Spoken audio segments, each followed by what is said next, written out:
Hello everyone, welcome back to my channel. Friends, आज की इस वीडियो में हम बोट नेक ब्लाउज़ का डिज़ाइन, कटिंग एंड स्टिचिंग देखेंगे। तो चलिए वीडियो को स्टार्ट करते हैं। सबसे पहले हमें ब्लाउज़ की पूरी लंबाई ले लेनी है। बोट नेक के अकॉर्डिंग मैंने यहाँ पर शोल्डर 7 इंच रखा हुआ है और आर्म होल की लंबाई भी 7 इंच रखी हुई है। 36 चेस्ट के अकॉर्डिंग मैंने यहाँ पर चेस्ट का निशान 9 इंच पर लगाया है और 1.5 इंच यहाँ मैंने सिलाई मार्जिन ली हुई है। अब हमें यहाँ पर कमर पर निशान लगाना है। कमर है हमारा 32 इंच, जिसका चौथा पार्ट 8 इंच होता है, 1 इंच डॉट के लिए और 1.5 इंच यहाँ मैंने सिलाई मार्जिन ली हुई है। मैंने यहाँ पर मेन फैब्रिक की भी कटिंग 1/2 इंच एक्स्ट्रा की हुई है। अब हमें यहाँ पर नेक का निशान लगाना है, तो इसके लिए सबसे पहले हमें मेन फैब्रिक को हटा देना है और अस्तर के फैब्रिक को इस तरीके से रख लेना है। बोट नेक के अकॉर्डिंग गले की चौड़ाई मैं यहाँ पर 3 इंच ले रही हूँ और गले की लंबाई भी यहाँ मैं 3 इंच ले रही हूँ। इधर से भी हमें 3 इंच पर इस तरीके से मार्क कर लेना है। अब इन निशानों को मिलाते हुए हमें यहाँ पर एक बॉक्स तैयार कर लेना है।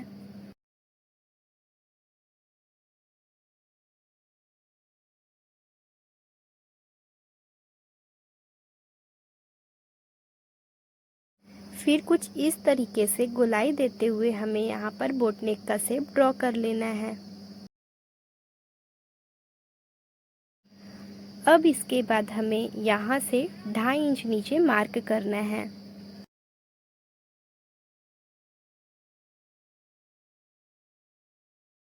अब हमने जहाँ पर 2.5 इंच का निशान लगाया हुआ है, वहाँ से 5.5 इंच पर हमें एक निशान फिर से लगा लेना है और चौड़ाई की तरफ 3.5 इंच पर इस तरीके से हमें निशान लगा लेना है।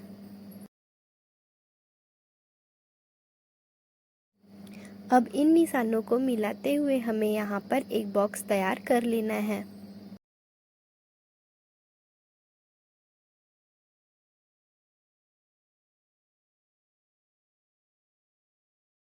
और ऊपर की साइड हमें यहाँ पर कुछ इस तरीके से यहाँ गोलाई दे देनी है।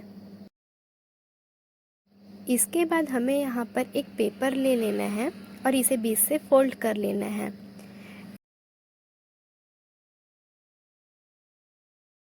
इसके बाद हमें यहाँ पर 2 इंच पर मार्किंग करनी है और 1 इंच पर सेंटर पर मार्किंग करनी है। अब इन निशानों को हमें यहाँ पर थोड़ा थोड़ा बढ़ा लेना है। फिर 1/2 इंच लेते हुए हमें यहाँ पर सेंटर की तरफ इस तरीके से मार्किंग कर लेनी है। फिर इन निशानों को मिलाते हुए हमें यहाँ पर इस तरीके से गोलाई दे देनी है और इसकी कटिंग कर लेनी है।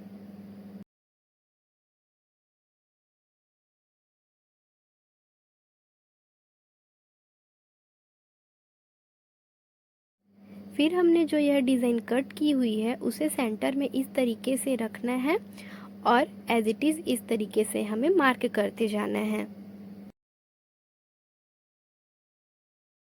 मार्किंग कंप्लीट होने के बाद नेक लाइन को हमें यहाँ पर डार्क कर लेना है। फिर हमें यहाँ पर पेपर पेस्टिंग को लेना है और सेंटर से इस तरीके से हमें यहाँ रख लेना है। फिर पेन की मदद से हमें नेक लाइन को as it is paper pasting के ऊपर मार्क कर लेना है।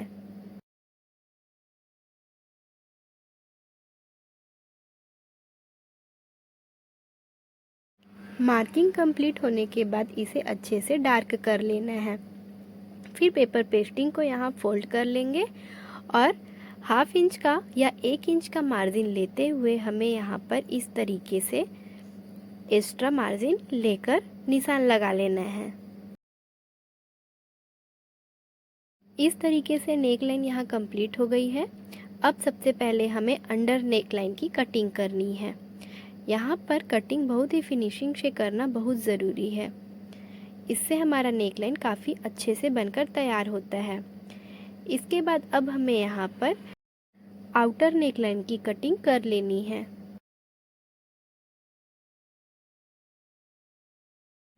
अब हमें यहाँ पर एक अस्तर का कपड़ा लेना है और पेपर पेस्टिंग को उसके ऊपर इस तरीके से रखते हुए हमें यहाँ पर इसे आयरन कर देना है।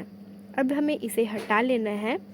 फिर यहाँ पर हमने जो बोट नेक का शेप दिया हुआ है उसकी कटिंग कर लेनी है। फिर हमें मेन फैब्रिक को इस तरीके से सीधा रख लेना है। सीधा रखने के बाद सभी और अच्छे से यहाँ हमें मिला लेना है और सबसे पहले हमें यहाँ पर कमर पर सिलाई करनी है।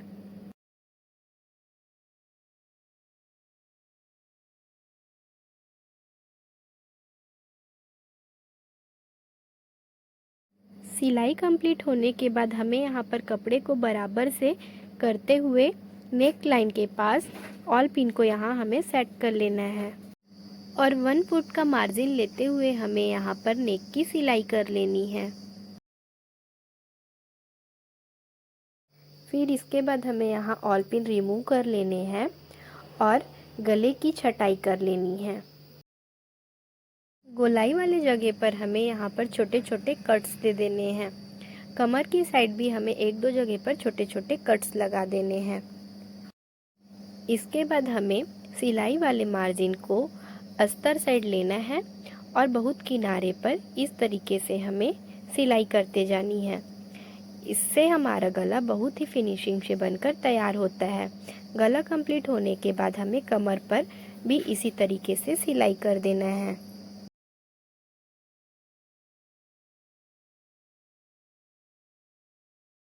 अब धागे को कट कर लेंगे और कपड़े को इस तरीके से हम सीधा कर लेंगे। सीधा करने के बाद हमें कपड़े पर अच्छे से आयरन कर लेना है। इसके बाद हमें यहाँ पर मेन फैब्रिक और अस्तर के फैब्रिक को चिपका लेना है। मैं यहाँ दोनों को जोड़ने के लिए फैब्रिक ग्लू का यूज़ कर रही हूँ। अगर आपके पास यह नहीं है तो आप सिलाई के माध्यम से भी इसे यहाँ पर जॉइंट कर सकते हैं।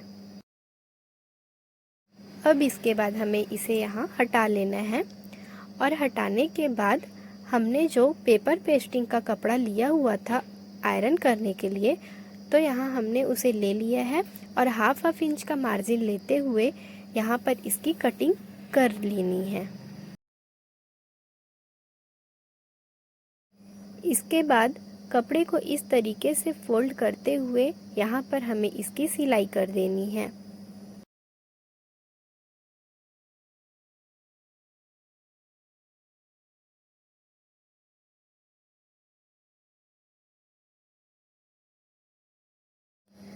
अब हमें यहाँ पर ब्लाउज़ के बैक पार्ट को लेना है और फैब्रिक ग्लू सूखने के बाद हमें यहाँ पर जो भी यहाँ एक्स्ट्रा कपड़ा बचा हुआ है उसको कटिंग करके यहाँ निकाल देना है।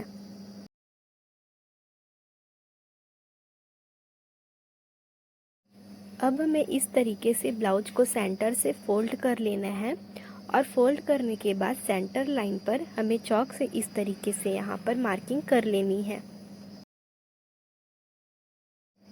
फिर हमें नेक के पास ऊपर के साइड से 2 इंच पर इस तरीके से नीचे निशान लगाना है और पेपर पेस्टिंग को सेंटर टू सेंटर इस तरीके से मिलाते हुए रख लेना है और ऑल पिन की मदद से हमें इसे यहाँ पर सेट कर लेना है।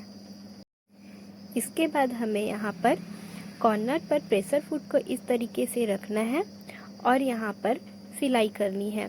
सिलाई करते समय हमें इस बात का ध्यान देना है कि सिलाई पेपर पेस्टिंग के ऊपर नहीं चलानी है, पेपर पेस्टिंग के कॉर्नर पर चलानी है। और जब हम सिलाई करेंगे तब गोलाई के पास प्रेशर फुट को हल्का सा उठाना है और प्रॉपर शेप देते हुए हमें यहाँ पर इसकी सिलाई करनी है।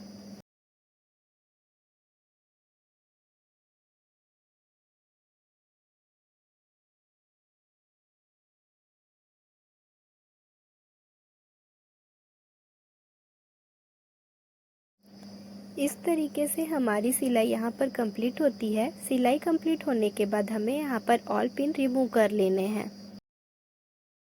फिर ब्लाउज को यहाँ पर सेंटर से हमें हल्का सा कट देना है। कट देने के बाद हाफ इंच का मार्जिन लेते हुए हमें यहाँ पर इसकी कटिंग कर देनी है।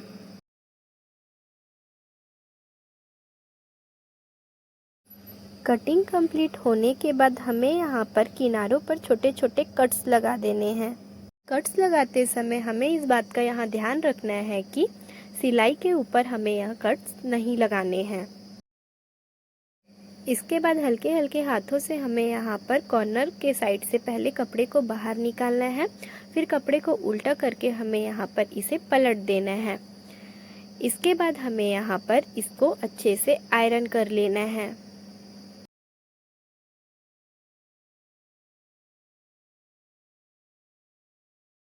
इस तरीके से हमारी नेकलाइन यहाँ पर प्रॉपर शेप में बनकर तैयार होती है। अब इसके बाद हमें यहाँ पर टक्स लगाने हैं। तो शोल्डर के पास से हमें कपड़े को यहाँ पर बराबर से फोल्ड कर देना है और 1/2 इंच का मार्जिन लेते हुए हमें यहाँ पर इस तरीके से डॉट लगा देनी है। सेकंड साइड भी हमें इसी तरीके से डॉट लगा लेनी है। इस तरीके से हमारे ब्लाउज का बैक पार्ट यहाँ पर बनकर तैयार है। अब बस हमें इसके लिए बो बनाना है। तो बो बनाने के लिए मैंने यहाँ पर अस्तर और मेन फैब्रिक को यहाँ पर मैंने फैब्रिक ग्लू की मदद से चिपका लिया है। इस कपड़े की लंबाई मैंने 17 इंच ली हुई है और चौड़ाई 5.25 इंच ली हुई है। अब इसे हमें सेंटर से इस तरीके से फोल्ड करना है और यहाँ पर 1/2 इंच का मार्जिन लेते हुए दोनों कॉर्नर की स्टिचिंग कर देनी है। फिर चारों कॉर्नर पर हमें यहाँ पर छोटे छोटे कट्स लगा देने हैं। इससे हमारा कॉर्नर बहुत ही फिनिशिंग के साथ बनकर तैयार होता है। कट्स लगाने के बाद हमें कपड़े को यहाँ पर पलट लेना है। किसी नुकीली चीज की मदद से हमें यहाँ पर कॉर्नर को अच्छे से निकाल लेना है। फिर इसके बाद हमें कपड़े को इस तरीके से फोल्ड करना है और इसकी सेंटर मार्क कर लेनी है। सेंटर पर हमें इस तरीके से यहाँ छोटे छोटे प्लेट्स बना देने हैं। अब हमें यहाँ पर थोड़ा चौड़ा कपड़ा लेना है और उसे इस तरीके से फोल्ड करते हुए हमें 1/2 इंच की यहाँ पर पट्टी तैयार कर लेनी है। फिर पट्टी को यहाँ पर बो के सेंटर पर हमें लेना है और इस तरीके से रखते हुए हमें यहाँ पर इसकी स्टिचिंग कर देनी है। जो भी एक्स्ट्रा फैब्रिक है हमें वहाँ पर उसकी कटिंग कर देनी है। इस तरीके से हमारा बो यहाँ पर बनकर बिल्कुल तैयार है। अब हमें इसके लिए रिबन बनाना है। तो रिबन बनाने के लिए मैंने यहाँ पर डबल फोल्ड कपड़ा लिया हुआ है जिसकी चौड़ाई 4.5 इंच है और लंबाई 9.5 इंच। अब इसे हमें सेंटर से फिर से फोल्ड करना है और नीचे की साइड से हल्का सा तिरछा लेना है और ऊपर की साइड हल्का सा तिरछा लेते हुए हमें यहाँ पर इसकी कटिंग कर देनी है। फिर इस तरीके से कपड़े को सेंटर से फोल्ड करते हुए 1 फुट का मार्जिन लेते हुए हमें यहाँ पर इसकी सिलाई कर देनी है। दूसरे रिबन की सिलाई भी हमें इसी प्रोसेस से कर लेनी है।